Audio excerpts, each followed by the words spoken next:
ভারতীয় বায়ুসেনার অবস্থা মারাত্মক খারাপ হয়ে গেছে। গতকালই আমাদের একটা জ্যাগুয়ার বম্বার, যেটা আম্বালা এয়ারবেস থেকে টেক অফ করে, আচমকায় কোনো টেকনিক্যাল সমস্যার কারণে ক্র্যাশ করে যায়। ওদিকে ওই সেম টাইমে আমাদের পশ্চিমবঙ্গে ভারতীয় বায়ুসেনার একটা ট্রান্সপোর্ট বিমান AN-32 কোনো কারণে ক্র্যাশ করেছে। আর দুটো ক্র্যাশেই পাইলট আর ক্রু মেম্বাররা সুরক্ষিত বেঁচে গেল। বিমানগুলো কিন্তু সম্পূর্ণ ধ্বংস হয়ে গেছে।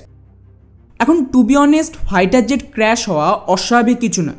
বিশেষ করে শেষ কয়েক মাসে যে পরিমাণে আমেরিকার F-35 মতো এত অ্যাডভান্স বিমান ক্র্যাশ করছে, তার তুলনায় এটা কিছুই না। কিন্তু চিন্তার বিষয় হলো অন্য কিছু। ভারতে back to back Mirage, Jaguar, MiG-29 এগুলো বেশি ক্র্যাশ হচ্ছে। আর খেয়াল করলে বুঝতে পারবেন যে এই সমস্ত বিমান পুরনো তো হয়ে গেছে, উপরন্তু এর স্পেয়ার পার্টসের সমস্যা মারাত্মক আকার নিয়েছে। এবং এই সমস্ত ঘটনা আমাদের যে ইম্পোর্ট লবি তাদের গালে চড়ের মতো। কেননা আজও আমাদের মেজরিটি আমেরিকা, রাশিয়া, ফ্রান্স এই সমস্ত দেশ থেকে সরাসরি যুদ্ধবিমান আমদানি করার জন্য পাগল। HALকে ক্রিটিসাইজ করা, সেনাকে ক্রিটিসাইজ করা, সরকারকে ক্রিটিসাইজ করছে আমদানি না করার জন্য।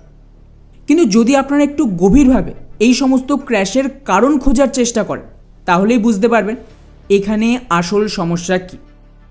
উদাহরণ হিসেবে আমি যদি এই জ্যাগুয়ার বিমানের কথা বলি, জ্যাগুয়ার ব্রিটেন আর ফ্রান্সের তৈরি, যা কিন্তু 1981 সালে ম্যানুফ্যাকচার বন্ধ হয়ে গেছে। এবং ভারত ছাড়া আর কোনো দেশ এই যুদ্ধবিমান আজকের দিনে অপারেট করে না। এখন সমস্যা হলো এটা আমাদের তৈরি বিমান না, তাই এর স্পেয়ার পার্টস ভারতে পাওয়া মুশকিল। এবং এর যে সাপোর্ট সেটাও কিন্তু ফ্রান্স আর ব্রিটেন বন্ধ করে দিয়েছে, কারণ ওরা এখন অন্য বিমান তৈরি করছে। তো ভারত যে সমস্ত যুদ্ধবিমান ওদের থেকে কিনে ফেলেছে, এগুলো ফেলে দেওয়া তো যায় না, ব্যবহার করতেই হবে। তাই ভারতকে অল্টারনেটিভ পার্টসের জোগাড় লাগাতে হয়েছে। আর এটা স্বাভাবিক, অরিজিনাল ম্যানুফ্যাকচারের তৈরি পার্টস আর মার্কেটে পাওয়া জোগাড়ের মধ্যে আকাশ পাতাল তফাৎ রয়েছে। তাই এই সমস্ত পার্টস দিয়ে সেই রকম পারফরমেন্স আপনি এক্সপেক্ট করতে পারবেন না যেটা হওয়া উচিত। এবং এগুলোই কিন্তু মূল কারণ এই সমস্ত টেকনিক্যাল ম্যালফাংশন, যা পরে গিয়ে ক্র্যাশের কারণ হয়ে দাঁড়ায়। এই সেম অবস্থা খেয়াল করবেন মিরাজ যুদ্ধবিমানের সাথেও হচ্ছে। এটারও ম্যানুফ্যাকচারিং ফ্রান্স বন্ধ করে দিয়েছে, আর ভারত মাঝখান থেকে ফেসে গেছে। আর এইভাবেই বড় দেশগুলো বিজনেস করে, টেকনোলজি তো পাল্টাতেই থাকবে।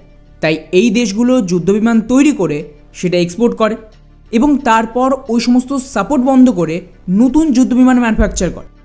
তাই যদি আমাদের দেশকে ওদের পাল্লা দিয়ে চলতে হয়, আমাদের সমস্ত পুরনো বিমান রিটায়ার করে কিছু বছর অন্তর অন্তরেও ওদের মতন নতুন বিমান কিনতে হয়।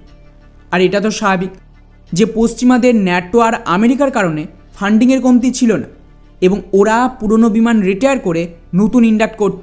কিন্তু ভারত সেটা করতে পারেন, যার ফল আজ আমাদের ভুগতে হচ্ছে। আর এই সেম অবস্থা আজ থেকে কিছু বছর পর রাফায়েলের সাথেও হবে।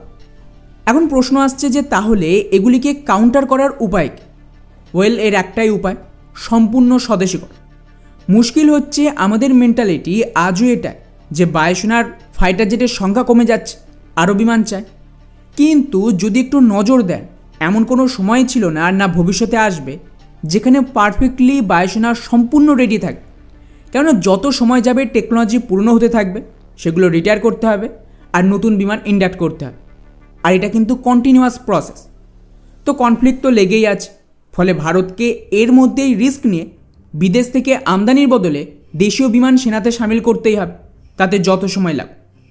শুরুতে সমস্যা হবে এই কারণ এখন আমাদের প্রোডাকশান আমেরিকা, রাশিয়া বা ফ্রান্সের মতন পুরোপুরি সেট আপ হয়। কিন্তু একবার এটা পুরোপুরি ফুল দমে রেডি হয়ে গেলে তখন আর ডিলে হবে না এবং ভারত নিজের প্রয়োজন মতন যুদ্ধবিমানের সংখ্যা বাড়াতে বা কমাতে পারে। কিন্তু যদি টেম্পোরারি সংখ্যা মেনটেন করার চক্কর আবারও আমদানি করতে হয়, তার মানে স্বদেশি প্রোগ্রাম ডিলে হবে এবং আজ থেকে কয়েক বছর পর আবারও সেম জায়গায় দাঁড়িয়ে যাবে পরিস্থিতি। এবং বিদেশি বিমান রিটায়ার করে আবার কিন্তু তখন বিদেশ থেকেই বিমান কিনতে হবে। যেমন 2035-এ যদি ফ্রান্স রাফেল ম্যানুফ্যাকচারিং ডিসকন্টিনিউ করে, তখন ভারত কী করবে? কিন্তু আমাদের তৈরি যুদ্ধবিমান হলে সেই সমস্যা আর আসবে না। আর ভারত এই সমস্ত যুদ্ধবিমান সময়ের সাথে আরও আপগ্রেড করে নতুন ভার্সন তৈরি করতে পারবে। স্পেয়ার পার্টসের কমতি হবে না, কারণ ওগুলো ভারতেই তৈরি হবে। ফলে আপাতত আমাদের চোখ কান বুঝে শুধুমাত্র আমেরিকার সাথে যে করে হোক ইঞ্জিনের ডিল ফাইনাল করে এর সমস্যা মেটাতে। আর একবার এই ইঞ্জিন ভারতে ম্যানুফ্যাকচার শুরু হলে আর স্বদেশি প্রোডাকশান পুরো দমে চললে এর থেকে মুক্তি পাওয়া যায়।